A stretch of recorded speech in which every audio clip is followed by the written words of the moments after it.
Good morning student, how are you today? Pagi ini kita akan belajar pelajaran IPA. Tema 1, selamatkan makhluk hidup. Subtema 1, tumbuhan sahabatku. Pagi ini kita akan membahas perkembangbiakan tumbuhan. Jadi perkembangbiakan tumbuhan di sini yang kita bahas adalah perkembangbiakan generatif. Perkembangbiakan generatif atau reproduksi generatif adalah perkembangbiakan tumbuhan secara kawin atau pembuahan. Proses perkembangbiakan generatif ini membutuhkan alat kelamin jantan dan alat kelamin betina. Jadi biasanya seperti ini ya, itu bunga yang memiliki alat yang sempurna. Itu maksudnya ada kelamin jantan dan ada kelamin betina. Jadi akan terjadi penyerbukan.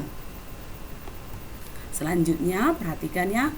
Salah satu contoh tumbuhan yang berkembang biak dengan bunga adalah tumbuhan jagung. Jadi kita masih tetap membahas seperti pembelajaran kita yang lalu, tumbuhan jagung adalah makanan pokok khas Madura.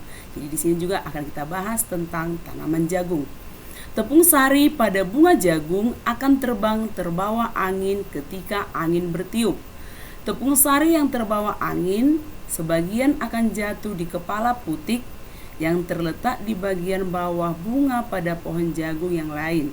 Ketika itulah terjadi pembuahan.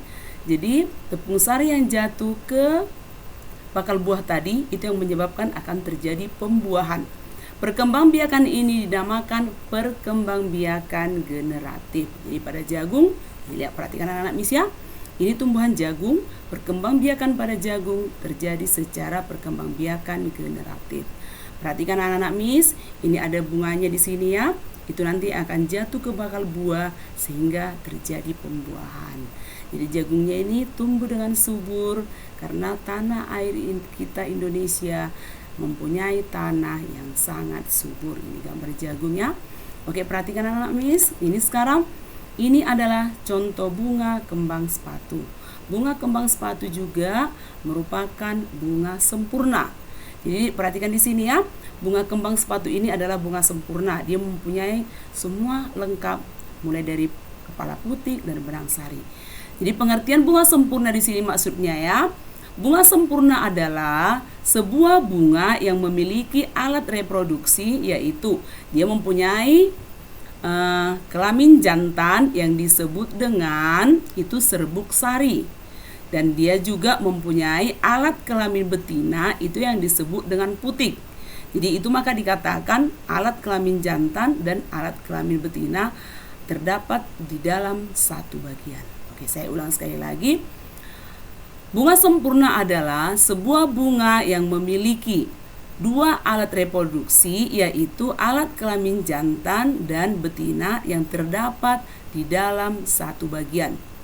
Jadi kepala putik itu sel kelamin betina. Serbuk sari itu sel kelamin jantan. Oke, perhatikan di sini bunganya sangat cantik ya. Karena selain ini bunga lengkap, bunga juga bisa kita pakai untuk memperindah ruangan di rumah. Dan bunga juga bisa kita tempatkan di halaman pekarangan kita untuk memperindah halaman dan lingkungan sekitar kita. Oke, perhatikan. Di sini ada tangkai bunga. Setelah tangkai bunga, yang di tengah-tengah ini ada bakal biji. Oke, yang ini tangkai putik. Selanjutnya yang ini kepala putik. Selanjutnya ini benang sari. Selanjutnya kepala sari. Oke, ini mahkota. Ini yang paling cantik ya, mahkota. Baru selanjutnya di sini ada kelopak dan selanjutnya di sini ada dasar bunga. Oke, perhatikan ya. Jadi bunga sempurna, ini bunga sempurna ya, ini contoh gambar bunga sempurna. Jadi bunga sempurna ini ada juga bunga kembang sepatu, bunga jagung, bunga mangga, itu termasuk bunga sempurna. Bunga sempurna ini dapat melakukan proses penyerbukan dan pembuahan sendiri. Apabila bunga tersebut mempunyai semua bagian-bagian utama dari sebuah bunga, maka bunga tersebut dapat dikatakan sebagai bunga lengkap. Jadi inilah contoh bunga lengkap ya. Dia mempunyai alat kelamin jantan dan alat kelamin betina. Oke, perhatikan. Sekarang, bagaimana cara perkembangbiakan secara generatif? Inilah ya cara perkembangbiakan secara generatif.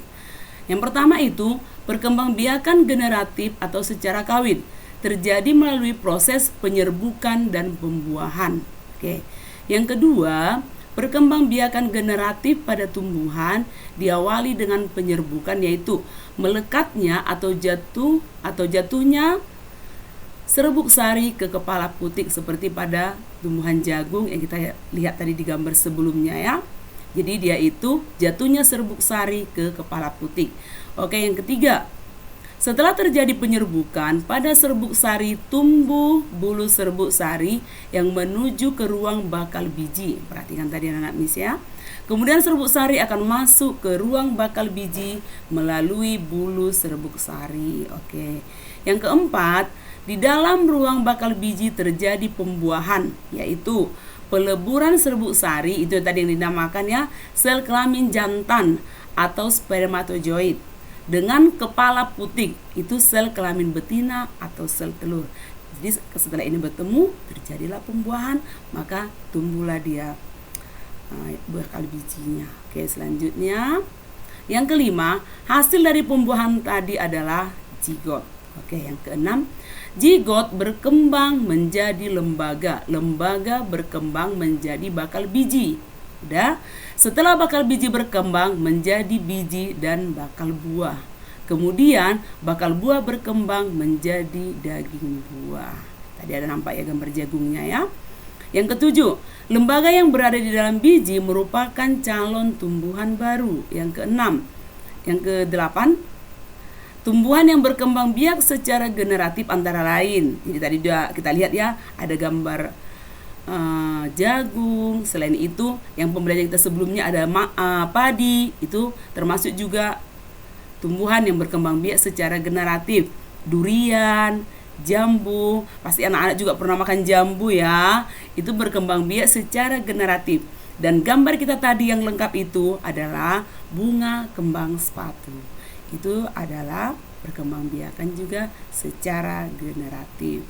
Oke, untuk selanjutnya kita akan masuk nanti ke pembelajaran kita tentang perbedaan perkembangbiakan hewan dan tumbuhan. Sampai di sini dulu pembelajaran kita kali ini. Kita akan lihat tugas ya.